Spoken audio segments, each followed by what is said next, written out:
할렐루야. 아멘. 다윗의 삶에 있어서 최고의 전환기라고 말씀드리면 사무엘상 17장에 나오는 골리앗과의 전투라고 말씀을 드렸습니다. 그런 다윗의 삶에 있어서 최고의 위기 상황이 어디냐라고 말씀드린다면 아들 압살롬의 반역이었다라고 할 수 있겠죠. 그 아들 압살롬에 대한 반역의 이야기가 사무엘 하 17장에서 다윗을 절체절명으로 몰아갔다라고 말씀을 드렸습니다. 다윗의 인생에 있어서 절체절명의 위기, 그때에 호련히 다윗의 도우미들이 성경에 기록되어 있음을 보게 됩니다. 첫 번째는 사독과 아비아달 제사장이죠.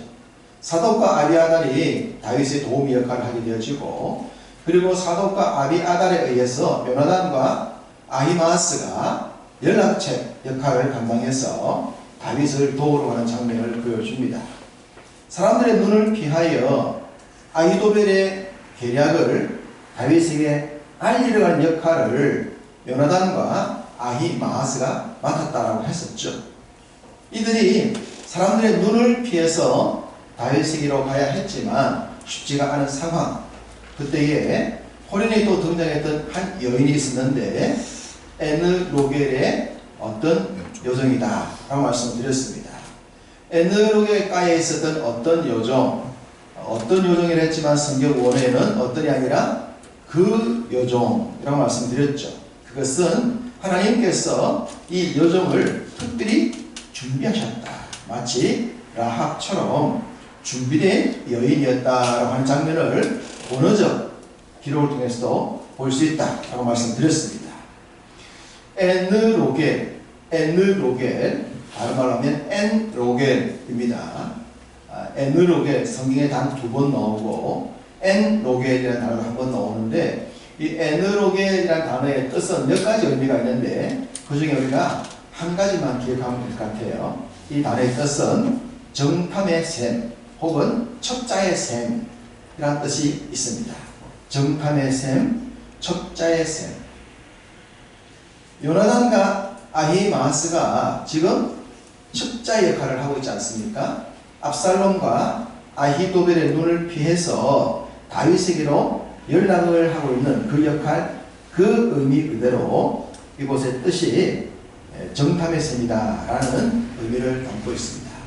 이 에느로겔 위치는 유다 지파와 베냐민 지파에 근접해 있고, 예루살렘 남쪽에 보면 흰놈의 골짜기와 기드론 골짜기가 만나는 그쪽 지점에 있습니다. 예루살렘 근방에 있는 지역이다라고 보시면 됩니다. 말씀을 드렸듯이 이 에느로겔이라는 단어는 성경에 2번 나온다고 말씀드렸는데 오늘 본문에 한 번 나오고 또 다른 데 한 구절이 더 나옵니다. 그 구절을 한번 보았으면 합니다. 열왕기상 1장 9절을 보겠습니다. 508쪽입니다. 사무엘에서 조금 뒤로 넘어가시면 열왕기상이 나오죠. 열왕기상 1장 9절입니다. 함께 읽어보겠습니다. 아도니아가 에느로겔 금강 소엘렛 바위 곁에서 양과 소와 살찐 송아지를 잡고 왕자하고 자기의 모든 동생과 왕의 신하인 유다 모든 사람을 다 청하였으나, 자, 이게 다윗의 아들 아도니아가 나오죠. 아도니아가 스스로 왕이 됩니다.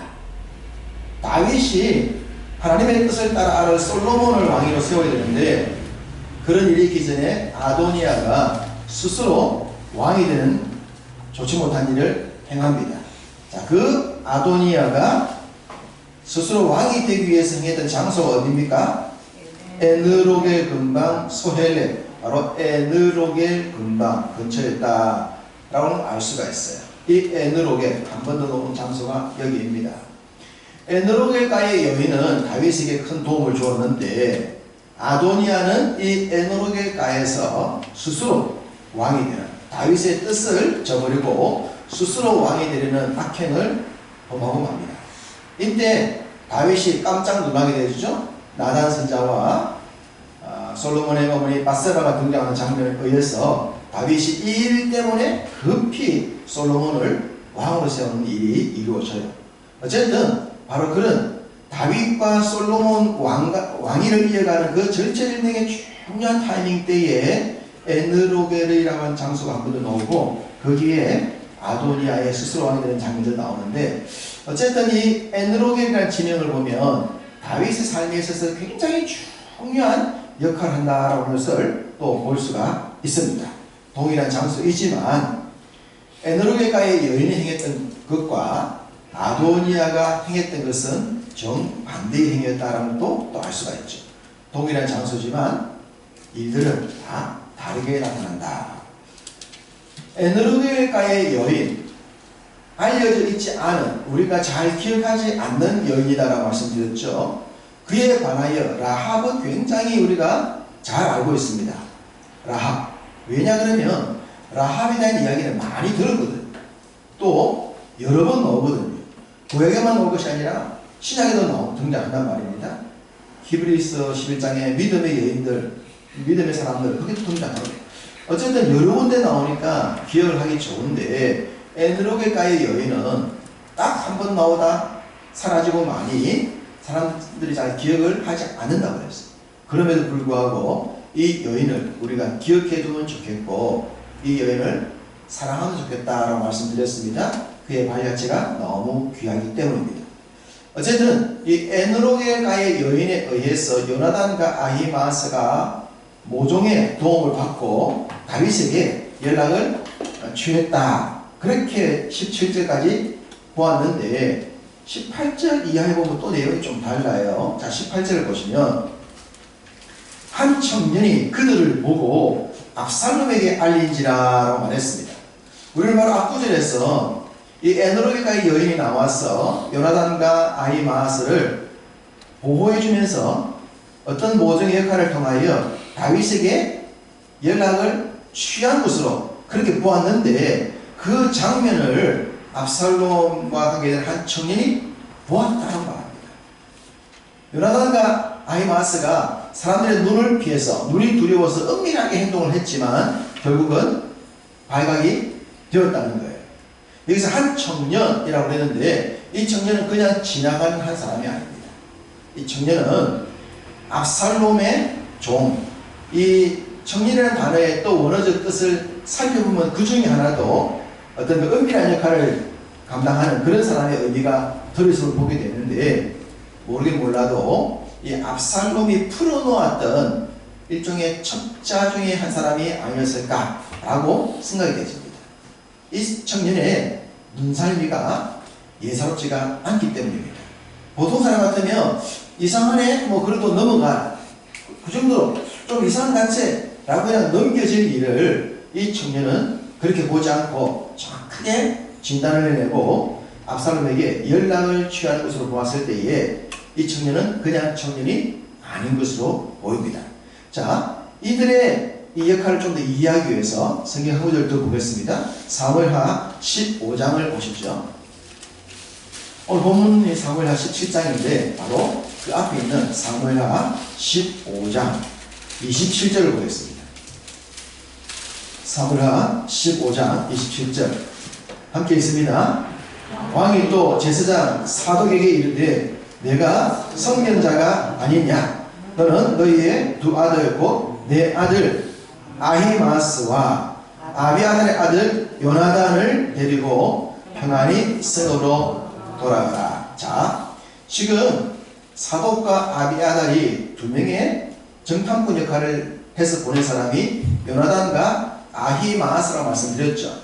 근데 요나단은 누구의 아들? 요나단은 아비아달의 아들, 아히마스는 사독의 아들, 제사장들의 아들인 거예요. 제사장들 아들. 그러면 요나단과 아히마스도 누구란 말입니까? 제사장이라는 거죠. 제사장의 아들이 제사장 맞습니까? 네. 제사장의 아들 제사장이죠. 제사장은 자녀대대로 이어진 직분이잖아요. 그러니까 이 요나단과 아히마스가 제사장이었어요. 그러면 우리가 성경을 이해할 때 구약의 제사장들은 제사장의 옷이 따로 있어요. 일반 사람들과 다른 거예요. 만약에 이 요나단과 아히마아스가 제사장 옷을 입고 나왔을지 아니실지는 정확히 알 수가 없지만 어쨌든 제사장이었습니다. 이 제사장들이 어떤 여인과 함께 있었던 거예요. 이 장면을 누가 봤느냐? 한 청년이 본 겁니다.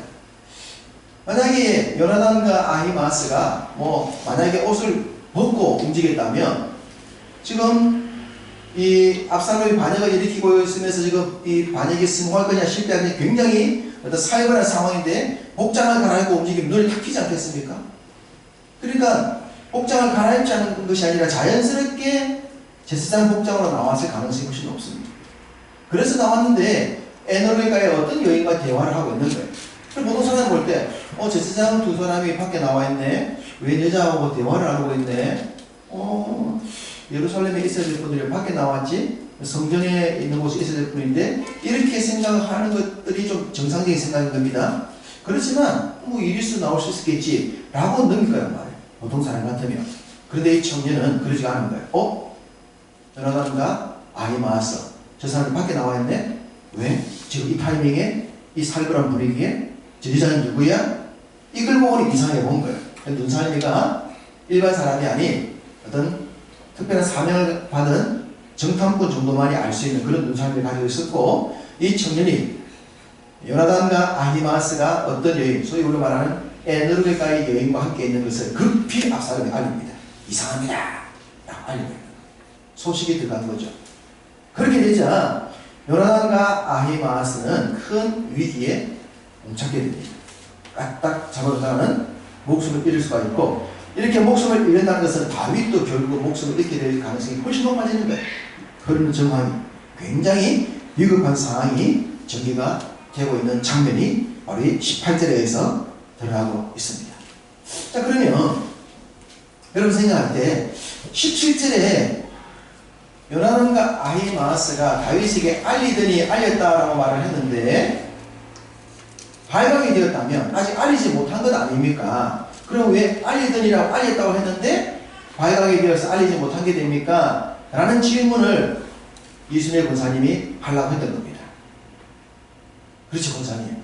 아니 17절에 알리더니 했는데 왜 갑자기 알리지 못하게 된 겁니까? 17절에 알렸다고 했는데 그렇게 질문이 나와야 되는 거죠. 우리가 성경 보다 보면 17절에 알리더니 했는데 불구하고 또 밑에 보면 아니거든요. 자, 21절을 볼까요? 21절을 보시면 뭐라고 했습니까? 그들이 간 후에 두 사람이 우물에서 올라와서 다윗 왕이 가서 다윗 왕에게 말하여 이르되, 여기서 알리지 않습니까? 21절에서 알리거든요. 그러면 17절에서 알리더니 라고 했는데 또 21절에 말하면 이상하지 않습니까? 그러니까 이 21절을 보게 된다면 17절에 알리더니라고 한 내용 자체가 아직 알리지 못한 상황이라는 알 수가 있는 거죠. 이후에 알리게 되는 거예요. 그래서 본문의 흐름을 보면 17절은 알리려 했더니라고 보는 것이 합당한 것 같습니다. 알리려고 했는데 그때 한 청년에 의해서 발각이 되어버린 거예요. 그러니까 아직 알리지 못한 상황인 겁니다. 에너르가의 여인이 어떤 역할을 했어요. 숨겨주고 어떤 다윗에게 갈 수 있도록 했습니다만 아직까지는 요나단과 아히마아스가 다윗에게 간 상황은 아닙니다. 그 상황이 지금 18절 이하에 전개가 되고 있어요. 자, 만약에 여기서 이 에너르가의 여인에 의해서 요나단과 아히마아스가 함께 있다는 소식이 한 청년에서 압살롬에게 알려졌는데, 이 압살롬에 의해서 누군가 체포조가 나와서 요나단과 아히마아스를 잡았다면 21절에 나오는 다윗이 알리는 일은 중단되고 맙니다. 그러면 다윗은 더 큰 위기에 빠지게 되시는 거죠. 자, 그 장면이에요. 자, 이걸 이해하기 위해서 이 장면에서 요나단과 아히마아스가 우리 구절에 보면 그냥 쉽게 넘어가는 거예요.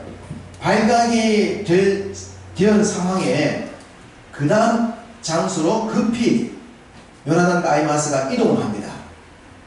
이미 사람들이 있다는 사실을 알았기 때문에 에너르가의 여인의 집에 계속 머물러 있다가는 큰 위기를 당하니까 급히 장소를 옮긴 거예요. 그 장소를 옮긴 집이 누구의 집입니까? 바로 거기 나오는 바구림 어떤 사람의 집입니다. 바구림. 또 한 장소가 나와요. 에너르게가의 여인과 함께 요나단과 아히마스가 에너르게가에서 급히 청년의 보고 때문에 몸을 숨긴 장소가 어디냐 그러면 바구림 어떤 사람의 집입니다. 어떤 사람의 집이라고 그랬는데 19절에 보면 그 집 여인이라고 했지 않습니까? 그러니까 바구림의 어떤 여인이 여기서 또 이 두 사람을 도와주게 되는 거예요. 자, 여러분 장소를 위해서 이해를 위해서 지도를 한 장 보겠습니다. 자, 지도를 보시면 이 지도에 밑에 나오는 것이 엔로겔입니다. 엔로겔이고 기드론 골짜기 흰놈의 골짜기 만나는 그 밑에 있는 이 엔로겔이라면 위로 올라가면 저 위에 바후림이 있죠. 장소가 어떻습니까? 떨어져 있습니다. 장소가 떨어져 볼 수 있겠죠? 여기 있다가 저 위로 옮긴 거예요. 급히 몸을 바후림으로 옮겼다 라고 하는 걸 알 수가 있습니다. 거리가 상당히 떨어져 있죠. 자, 이렇게 보면 이해가 되죠? 다윗에게 연락을 취하기 위해서 나왔다가 사람들의 눈을 피해서 어디로 갔고 라고 고민하고 있을 때에 에너르게가의 여인이 나와서 도움을 준 거예요. 그래서 에너르게가 여인의 도움을 받아가지고 다윗에게 연락을 취하려고 그랬는데 그 장면을 한 청년이 본 겁니다. 그러니 청년이 급히 압살롬에게 지금 요나단과 아히마스가 밖에 나와서 있습니다 라고 말하니까 군대를 보낸 거예요. 잡으라고. 이 소식을 알게 된 요나단과 아히마스가 어디로 옮겼다? 바후림으로 간 거예요. 바후림으로 갔는데 바후림으로 갔을 때에 또 이 바후림에 어떤 한 여인이 등장해서 이 두 사람을 숨겨주게 됩니다. 자, 18절과 19절을 보시면 바후림 여인의 집에 들어가요. 이 두 사람이 요나단과 아히마스가 들어가서 우물 속에 숨어듭니다. 스스로. 그리고 나니까 그 여인이 덮을 것을 가져다가 위에 덮고 찌은 곡식을 널브러 가지고 완전히 눈에 띄지 않게 만들었다. 그렇게 얘기를 하고 있죠. 18절과 19절은 그렇게 얘기를 하고 있습니다. 그런데 실질적으로 정황을 보면 저는 이렇게 생각되어져요. 급히 이 바후림의 어떤 여인 집에 숨어 들고 난 뒤에 우리를 좀 숨겨주세요. 그랬을 것 같습니다. 그러니까 이 바후림의 어떤 여인이 우물 속에 숨으세요. 그리고는 위에 자신 덮기를 덮고 그 위에 곡식을 뿌려가지고 전혀 우물 속에 숨은 것을 표시하지 않게 했을 것이다 라고 생각해집니다. 여러분 생각에 어떻게 또 한것 같아요? 이 두 사람이 막 집에 뛰어들어가지고 나머지 우물 속에 막 탁 숨었는데 이 여자가 당신 누구요? 왜 온 거야? 숨소 나오시오. 그래 정상 아닙니까? 뭐하는 사람이요? 뭐 대화도 했을 것이고 그렇기보다는 급히 들어가지고 좀 숨겨주세요. 그랬을 것 같아요. 그러니까 뭐하는 사람들인데요? 그래요? 숨으세요. 이렇게 하지 않았겠는가. 어쨌든 이 바후림의 어떤 여인도 에너르게가의 여인처럼 이 두 사람을 신고하지 않고 숨겨줬다는 사실입니다. 숨겨준다. 그리고 덮어서 위장까지 하는 거 보면 진짜 누가 생각납니까? 라합이 생각나죠. 라합이 두 정탐꾼을 숨겼던 모습과 이 바후림의 여인이 두 사람을 숨기는 장면은 굉장히 흡사해 보입니다. 이렇게 귀한 역할을 했던 여인이 바후림의 어떤 여인인데 우리가 이 여인을 잘 모르고 지나가는 거예요. 있는지도 모르고. 라합은 잘 아는데 이 바후림의 여인이나 에너르게의 여인은 너무 모르는 거예요. 이거 설교를 계기로 해서 이 부분을 여러분이 유심히 보면서 성경의 표시도 좀 잘 해놓으시고 성경을 읽다가 이 부분이 나오면 라합과 같은 그 여인이었지 라고 생각하여 이 여인들도 사랑을 좀 해주시면 좋겠습니다. 에너르게가의 여인이 어떤 일을 했는지에 대해서 구체적인 장면이 없다고 했어요.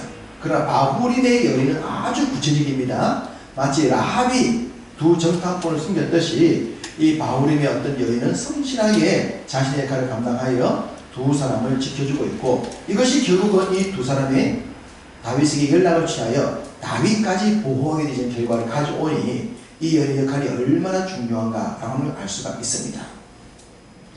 이 시절에 보시면 한 청년의 연락을 받을 압살롬의 종들, 즉 군인들이 급히 바후림으로 옵니다. 바후림까지 오는 거예요.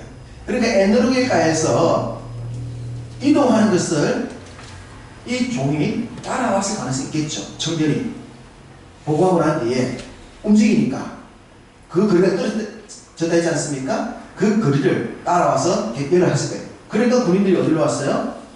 바후림의 집으로 곧장 온 거예요. 에노겔가의 집으로 간 것이 아니라 바후림 이 집으로 온 겁니다. 그런데 이제 여인이 어떤 청년의 눈을 피해서 우물가에 엄밀히 숨겨놓은 거예요. 정탐꾼이 라합 집에 와서 너희 집에 들어온 사람 어디 있어? 라고 물었듯이 이 압살롬의 본을 받은 군인들이 바후림의 여인에 와서 두 사람 어딨냐라고 묻습니다. 똑같은 장면입니다. 그러자 뭐라고 말합니까? 바후림의 여인이 그들이 시내를 건너갔다. 시내를 건너갔습니다. 빨리 쫓아가세요. 라고 얘기를 합니다. 라합이 뭐라고 말합니까? 사람들 오니까 성이 닫을 때쯤 됐죠. 어두워질 때. 성이 닫을 때쯤 됐는데 성 밖으로 나가더라. 지금 빨리 쫓아가면 잡을 수 있다. 성 밖으로 두 정탐꾼을 잡으러 온 군인들 내보내지 않습니까? 집에 숨겨놓고. 그 장면과 너무나 흡사해요. 지혜로운 바후림의 여인도 시내를 건너갔으니까 빨리 따라가면 잡을 수 있을 거예요. 라고 해서 압살롬의 군인들을 보내버리고 두 사람을 지켜주는 장면을 보게 되십니다. 그들이 가고 난 뒤에 우물에서 나왔던 요나단과 아히마아스가 압살롬 군인들의 눈을 피하여 다윗에게는 가고, 다윗에게 연락을 취하자 다윗이 급히 온 식구들을 이끌고 시냇가를 건너 안전한 장소로 이동했다라는 것을 오늘 본문에 보여주고 있습니다. 이 부분을 보면 성경이 짧은 구절입니다. 오늘 보았던 15절부터 23절 이 장면인데, 이 구절에 어떤 여인이 두 여인이 등장해요. 그러니까 두 여인의 얘기는 또 이후의 성경에 나오지가 않아요.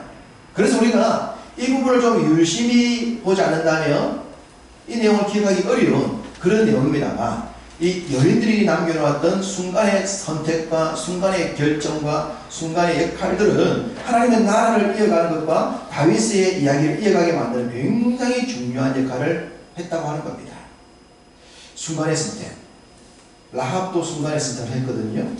저는 이것을 찰나의 영성이다 이렇게 표현하고 있는데, 찰나의 영성이 빛났던 두 여인이 에노르겔가의 여인과 바후림의 어떤 여인입니다. 이름도 나오지 않는, 지명만 나오지만 이 여인들의 이 결단과 이 모습은 우리가 기억하며 사랑을 해야 되겠다라는 생각을 하게 됩니다. 자, 이 이 바후림에 대한 지역을 오늘 본문을 보게 되시면 이 바후림에 대한 얘기가 계속 또 떠올라요. 여러분, 우리가 어떤 내용을 보게 되시면 에노르겔 말씀드렸듯이 에노르겔 두 번 나온다 말씀드렸습니다. 구체적인 내용들이. 그런데 바후림에 대한 얘기는 좀 더 나와요. 바후림의 여인에 대한 얘기는 안 나오지만 바후림의 이 지명과 관계된 몇 가지 일이 나오는데, 그걸 함께 보게 되시면 또 마음에 좀 짠한 생각이 들기도 합니다. 자, 성경 한 구절 더 볼게요. 사무엘하 3장 16절입니다.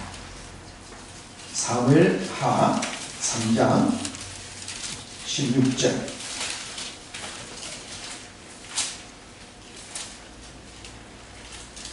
합독합니다. 그의 남편이 그와 함께 오되 울며 바후림까지 따라왔더니 아브넬이 그에게 돌아가라 하매 돌아가니라. 바후림 얘기 나옵니다. 이 바후림입니다. 자, 15절을 보시면 그 앞에 미갈의 남편이 나옵니다. 누굽니까?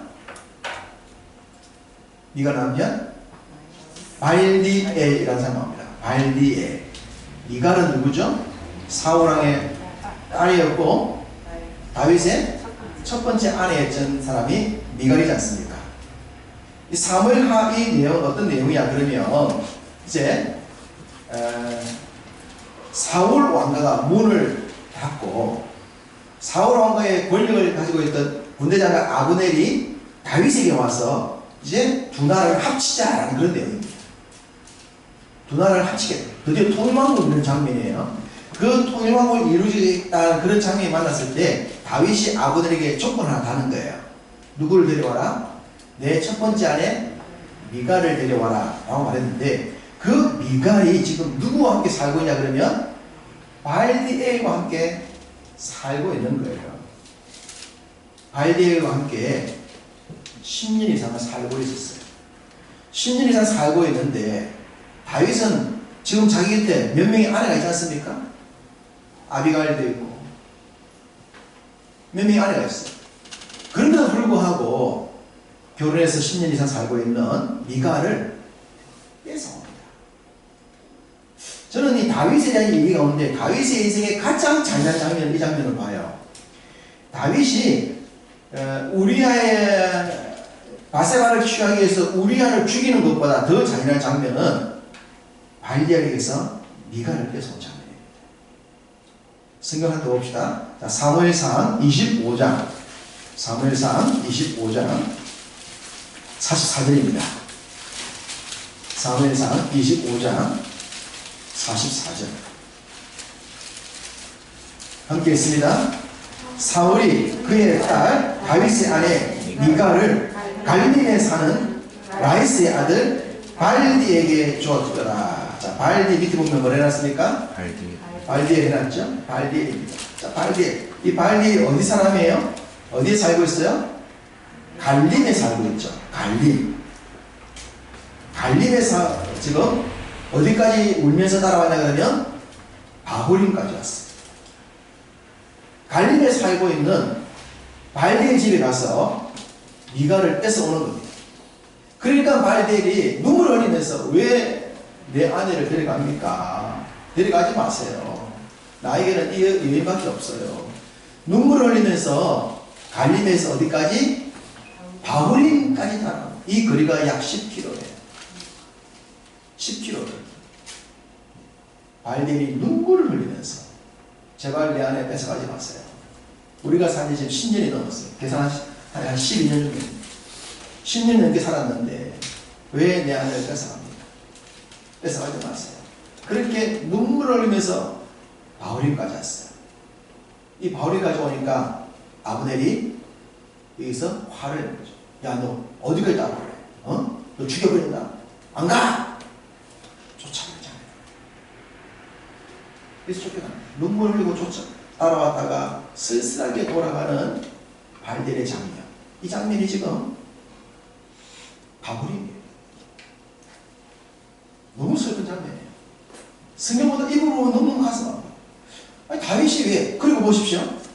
사무엘 아까 봤던 3장 16절 보면 남편이 있는 사무엘상 25장에 사울이 지금 이 미갈을 남편 다윗이 있는데 불구하고 사울이 자기 마음대로 발디엘에게 줘버리지 않습니까?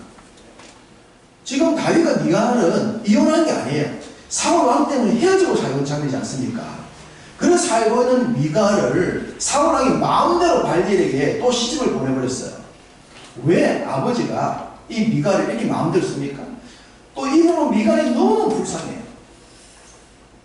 미갈은 다윗을 사랑했다는 이유 하나밖에 없는데 이것 때문에 미갈의 여인의 삶은 참 불행합니다. 너무 불행해요. 그나마 발디엘에게 가서 10년 이상 살았으면 살게 놔둬야지. 또 왜 뺏어옵니까? 다윗은.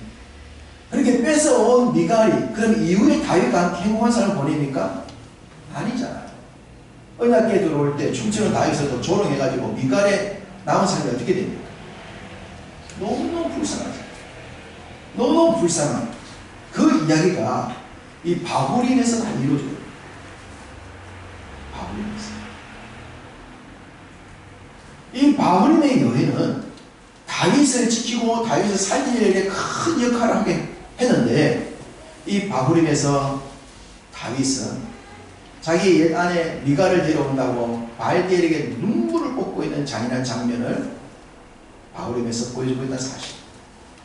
이 장면이 교차가 되는데 이거 참 오묘해요. 좀 더 상세한 이해를 위해서 한 구절 더 보겠습니다. 사무엘하 16장 5절입니다.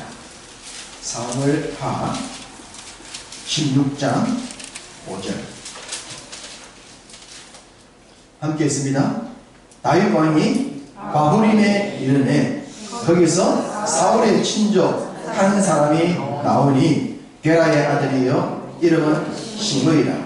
그가 나오면서 계속하여 저주하고, 우리가 잘 알고 있는 시므이가 다윗을 저주하는 장면이지 않습니까? 그 장소가 어디죠? 바후림에서 시므이가 다윗을 저주합니다. 다윗은 힘이 있을 때에 힘을 가지고 미갈을 뺏어 왔는데, 그에 남은 발델이 이 바후림까지 따라와서 10km를 따라와서 눈물을 흘리면서 제발 내 아내를 데려가지 마세요 했던 이 장소에서 눈물을 뽑았는데, 그는 그 바후림에서 아들 압살롬에게 쫓겨가면서 시므에게 저주를 받으면서 다윗에게서 눈물을 흘렸을 것 같습니다. 남의 눈물을 뽑았는데 자신도 거기서 눈물을 뽑히지 않습니까? 그랬던 그 바후림에서 바후림의 여인은 또 다윗을 돕고 있습니다. 하나님의 은혜죠. 잔인한 다윗, 실패한 다윗에게 십자가의 은혜, 보혈의 은혜가 다윗에게 입혀지고 있는 겁니다. 다윗은 평생 바후림을 잊어서는 안 돼요. 바후림은 엘라 골짜기에서 골리앗을 잡았듯이 다윗은 아들 압살롬의 반역 이후에 이 바후림이라는 지역에서 일어난 일들을 잊어서는 안 되고, 바후림이란 이 땅도 잊어서는 안 될 것 같습니다. 바후림을 보게 되면 다윗의 잔인함이 보입니다. 그리고 그 잔인함 때문에 발디엘과 미갈의 슬픈 눈물이 보입니다. 거기서는 시므이의 저주가 보입니다. 그리고 그 시므이 저주 때문에 다윗이 틀림없이 눈물을 흘렸을 것 같습니다. 아들에 의해 반역을 당하고 도망가면서 이 바후림에서 시므이의 저주를 받았을 때 어떻게 다윗이 눈물을 흘리지 않을 수 있었겠습니까? 또한 여기서는 어떤 여인의 모습이 보입니다. 이름도 드러나지 않았지만 자신의 목숨을 걸고 요나단과 아히마아스를 지켜주고 결론적으로 다윗을 보호했던 어떤 여인의 모습이 이 바후림에서 드러나고 있습니다. 동일한 장소인데 이 동일한 장소에서 정말로 여러 가지 상황들이 전개가 되고 있지 않습니까? 우리의 믿음의 생활은 그럴 수 있습니다. 우리의 살아가는 삶의 현장이 다 똑같을 수 있는데 그 똑같은 삶의 현장에서 다양한 것들이 나올 수가 있는 거예요. 그 다양한 일들은 다양한 선택에 의해서 나타나는 거예요. 다양한 사람들이 다양한 선택을 했습니다. 어떤 선택을 할 것인가? 그것이 우리 믿음의 결단입니다. 우리 모두 다 똑같은 장소에 있고 똑같은 믿음 생활을 하지만 각자가 어떤 결단하고 어떤 결심을 할 것에 따라서 우리의 삶은 달라질 것입니다. 이 바후림에서는 여러 가지 눈물과 기쁨, 여러 가지가 교차되고 있는데, 우리도 우리의 삶에 있어서 어떤 것에 치우치지 아니하고 균형 감각을 가지고 영적으로 바른 선택과 바른 결정을 할 수 있기를 원합니다. 하나님 마음에 합한 선택과 합한 결정을 할 수 있기를 원합니다. 그래서 하나님이 그런 우리의 영성을 보시고 복을 주셔서 아름다운 흔적을 남겼던 그 이름도 밝히지 않았던 에누엘가와 바후림의 여인처럼 하나님 나라에 귀한 흔적들을 남기며 그 아름다운 흔적 때문에 주 앞에 사랑을 받고 칭찬을 받을 수 있는 그런 복된 믿음의 길 살아가시기를 주님의 이름으로 축복합니다. 아멘. 주신 말씀을 기억하시면서 찬송을 드립시다. 찬송가 417장입니다.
십자가 보혈 들고 살아야 합니다. 그래야만 자만심에 빠지지 않습니다. 다윗의 이야기는 우리에게 참 많은 도전을 주지만 또 한편으로 보면 다윗의 정말 보지 않았으면 좋았을 그런 장면도 있거든요. 우리가 십자가 보혈의 은혜를 생각한다면 그 참 미가를 뺏어오는 그런 일들은 하지 않아야 하지 않겠습니까? 하나밖에 없는 그 아내를 바알들에게 뺏어오는 것, 그건 할 일이 아니거든요.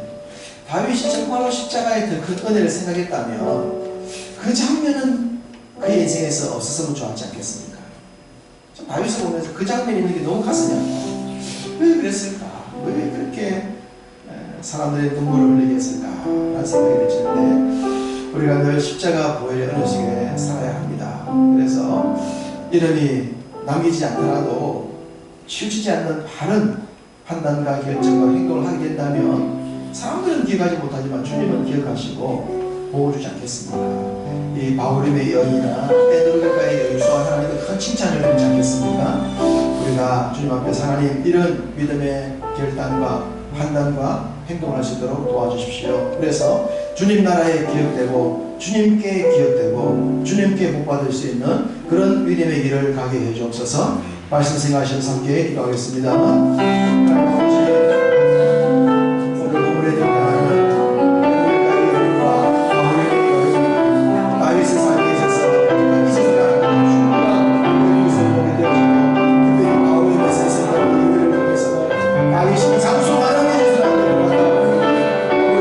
주께서 우리에게 주시옵니다.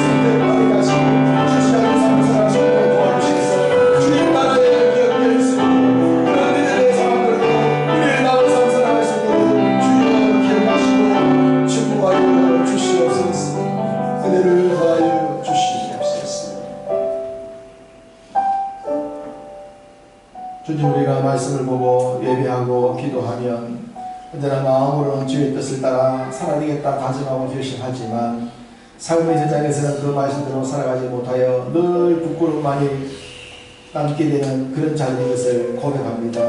주님, 저희의 부족함을 용서하여 주시옵소서.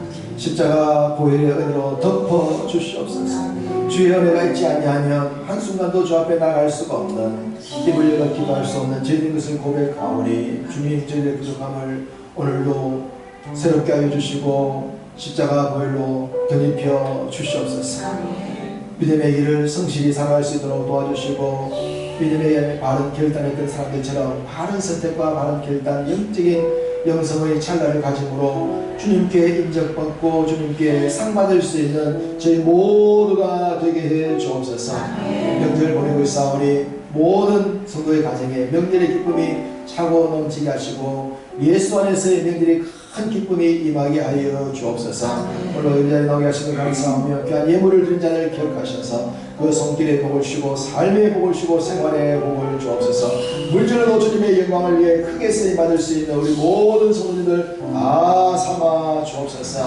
원하는 소원들, 가정에 있는 기도 제목들 다 들으시고 속히 응답해 주시옵기를 간곡히 소원하옵고 길과 진리와 생명 되신 우리 구주 예수님의 이름으로 축복하며 기도하옵나이다. 아멘. 주 예수 그리스도의 은혜와 하나님 우리 아버지의 사랑과 성령의 교통하신 역사심의 은총이 믿음의 바른 결단을 통하여 주께 인정받고 칭찬받고 상받고 복받고 살기를 소망하는 모든 주의 백성들 위해 이제로부터 영원토록 함께 있을지어다. 아멘.